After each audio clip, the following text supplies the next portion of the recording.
ध्रुव अरमान की बात सुनकर वहीं खड़ा हो गया। उसकी हिम्मत नहीं हुई कि फिर से अरमान से कह सके कि दादाजी बुला रहे हैं और वो उसका गुस्सा उस पर क्यों उतार रहा है। अरमान समझ चुका था कि अगर उसने दादाजी की बात नहीं मानी तो वो फिर से नाराज हो सकते हैं। इसीलिए वो जल्दी से ध्रुव के पीछे पीछे चला गया और वहां पहुंचकर आस्था की ओर एक नजर देखा। फिर दादाजी की ओर देखकर बोला, जी दादाजी, क्या हुआ? क्यों बुलाया है आपने? दादाजी बोले, बेटा तुम एक काम करो, ये पंडित जी जो तुम्हें सिंदूर दे रहे हैं इसे लेकर आस्था बहू की मांग भर दो, क्योंकि आज आस्था बेटी सिंदूर नहीं लगा पाई है। पंडित जी बिना अरमान के जवाब का इंतजार किए बोले, बेटा ये लो, फटाफट अपनी पत्नी की मांग में ये सिंदूर भर दो। वैसे भी आज बहुत शुभ दिन है और राधा कृष्ण आप दोनों की जोड़ी हमेशा सलामत रखे।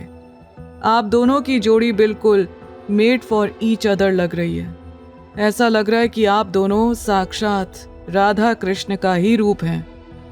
पंडित जी के ये कहते ही अरमान खा जाने वाली नजरों से उनकी ओर देखने लगा।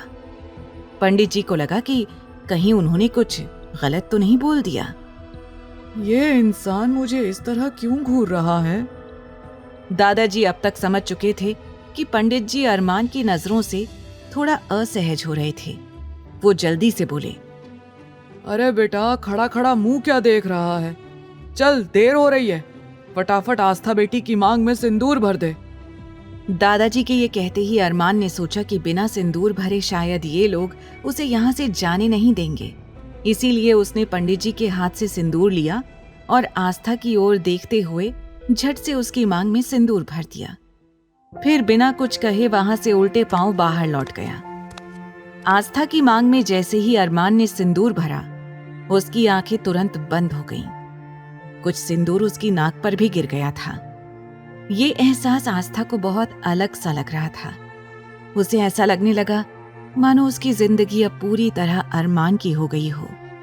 कुछ पल तक आस्था अपनी मांग के सिंदूर को छूकर उसे महसूस कर रही थी। ये अलग सा एहसास उसे बहुत अच्छा लग रहा था। तभी आकाश वहां आया और दादाजी की ओर देखकर बोला, दादाजी अगर पूजा हो गई हो तो हम लोग चलें, क्योंकि हम लोग पहले ही काफी लेट हो रहे हैं और हमें ऑफिस भी जाना है। दादाजी उसे याद दिलाने लगे, शायद तुम भूल रहे हो, मैंने तुम लोगों को सुबह ही बता दिया था कि आज कोई कहीं नहीं जाएगा। अभी मंदिर से निकलने के बाद आपको मॉल भी जाना है, आस्था बेटी को शॉपिंग कराने के लिए।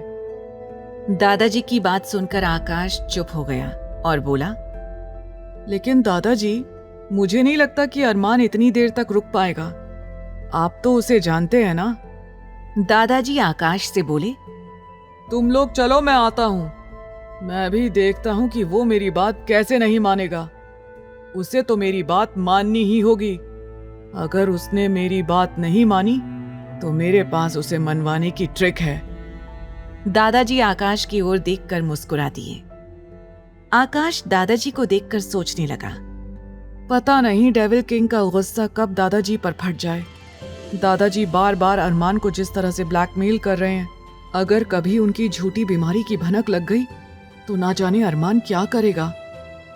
तभी दादाजी आस्था की ओर देखकर बोले, अच्छा बेटा, अभी हम धीरे धीरे नीचे उतर रहे हैं, तब तक तुम भी प्रार्थना करने के बाद वापस आ जाना। हम बाहर तुम्हारा इंतजार कर रहे हैं, ठीक है? दादाजी की बात सुनकर आस्था ने अपनी गर्दन हाँ में हिला दी।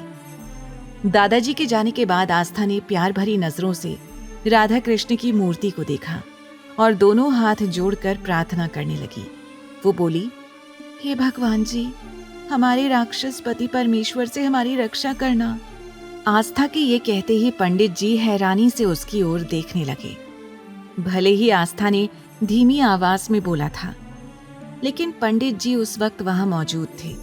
वो सोचने लगे, ये लड़की कैसी प्रार्थना कर रही है? अपने पति को राक्षस बोल रही है और साथ ही परमेश्वर भी। पंडित जी आस्था की ओर देखकर मुस्कुराते हुए आशीर्वाद देते हुए बोले, हमारा आशीर्वाद है कि आपको आपके राक्षस पति परमेश्वर से जल्दी ही प्रेम हो जाए और आप अपने पति के साथ अपनी बाकी की जिंदगी हंसी खुशी गुजारें।